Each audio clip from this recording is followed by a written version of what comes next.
بسم اللہ الرحمن الرحیم الحمد للہ وحدہ والصلاة والسلام علی من لا نبی بعدہ۔ محترم ناظرین، السلام علیکم ورحمۃ اللہ وبرکاتہ۔ آپ سب جانتے ہیں کہ جس طرح آج کل مہنگائی کا دور ہے اور ہر بندہ پریشان ہے اور یہ کہتا ہے کہ اخراجات زیادہ ہیں اور آمدن کم ہے، اور اس حوالے سے کیا کیا جائے۔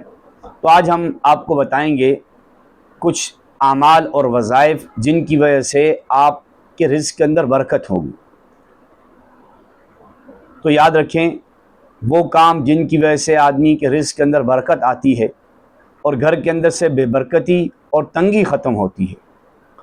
تو ایسے بہت سے کام آپ صلی اللہ علیہ وسلم نے ہمیں بتائے۔ ان میں ایک بڑا کام جو ہے وہ تو نماز کا اہتمام ہے، کہ جس طرح حدیث پاک کے اندر آپ صلی اللہ علیہ وسلم نے یہ ارشاد فرمایا ہے کہ جو آدمی 5 وقت کی نماز کا اہتمام کرتا ہے تو اس کو ایک بڑا فائدہ دنیا کے اندر یہ ملتا ہے کہ اللہ جل شانہ اس سے رزق کی تنگی کو ہٹا دیتے ہیں۔ اور اسی طرح حدیث پاک کے اندر آتا ہے کہ صبح کے وقت کے اندر یاسین کا پڑھ لینا۔ اب حدیث میں آتا ہے کہ جو آدمی صبح کے وقت یاسین پڑھ لیتا ہے، اللہ جل شانہ اس کے دن کی تمام ضروریات کو پورا کر دیتے ہیں۔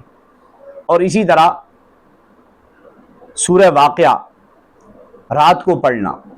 اب حدیث کے اندر آپ صلی اللہ علیہ وسلم نے فرمایا، حضرت عبداللہ بن مسعود رضی اللہ تعالیٰ عنہ اس حدیث کے راوی ہیں، کہ جو آدمی ہر رات سورہ واقعہ پڑھتا ہے اسے کبھی فاقہ نہیں پہنچتا۔ تو اس لیے ان اعمال کو کرنے سے آدمی کے رزق کے اندر برکت آتی ہے اور گھر کے اندر کبھی فاقہ نہیں ہوتا۔ اور حضرت عبداللہ بن مسعود رضی اللہ تعالیٰ عنہ وہ صحابی ہیں کہ جن کی ساری بیٹیاں ہی تھیں، بیٹا کوئی نہ تھا۔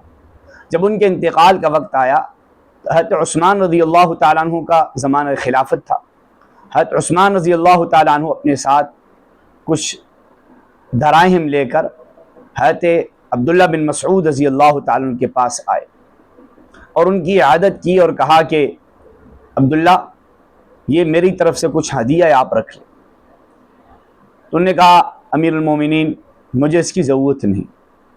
میں نے کہا کہ آپ کے چونکہ کوئی بیٹے نہیں ہیں تو آپ کے بعد آپ کی بیٹیوں کے یہ مال کام آ جائے گا۔ تو انہوں نے کہا، امیر المومنین مجھے اس کی ضرورت نہیں، اس لیے کہ میں نے اپنی بیٹیوں کو سورہ واقعہ سکھائی ہے، اور میں نے آپ صلی اللہ علیہ وسلم سے یہ سنا ہے کہ جو آدمی ہر رات سورہ واقعہ پڑھتا ہے اسے کبھی فاقہ نہیں ہوتا۔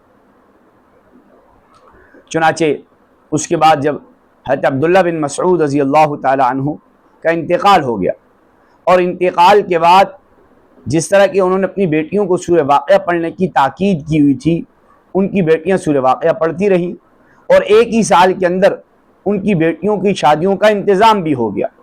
اور اس کے بعد جب 1 سال گزرا تو اللہ تعالیٰ نے اس صورت کی برکت سے ان کی بیٹیوں کو اتنا مال دیا کہ 1 سال کے بعد تاریخ کے اندر آتا ہے کہ ہر بیٹی نے جو زکوٰۃ ادا کی اس کی مقدار 80,000 درہم تھی، صرف زکوٰۃ۔ تو آپ خود اندازہ لگائیں کہ زکوٰۃ مال کا 40واں حصہ، یعنی 2.5% زکوٰۃ جو ہے وہ نکالی جاتی ہے۔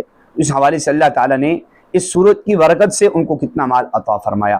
اور اسی طرح اکابرین سے ایک اور وظیفہ بھی منقول ہے جو بڑا مجرب ہے، اور وہ یہ کہ اگر کسی آدمی کی رزق کے اندر تنگی ہو تو اس کو چاہیے کہ فجر کی نماز کے بعد قرآن پاک کی آیت ہے 25واں پارہ سورہ شورا، اور آیت ہے اللہ لطیف بعبادہ یرزق من یشاء وہو القوی العزیز۔ اللہ لطیف بعبادہ یرزق من یشاء وہو القوی العزیز۔ یہ آیت 70 مرتبہ فجر کی نماز کے بعد پڑھیں تو انشاءاللہ رزق کے اندر سے ہر طرح کی تنگی ختم ہو جائے گی۔ تو اللہ تعالیٰ سے دعا ہے کہ اللہ تعالیٰ ہمارا حامی و ناصر ہو اور ہماری رزق کے اندر برکتیں عطا فرمائے اور رزق کی تنگی اور بے برکتی کو ختم فرمائے۔ آمین۔ السلام علیکم۔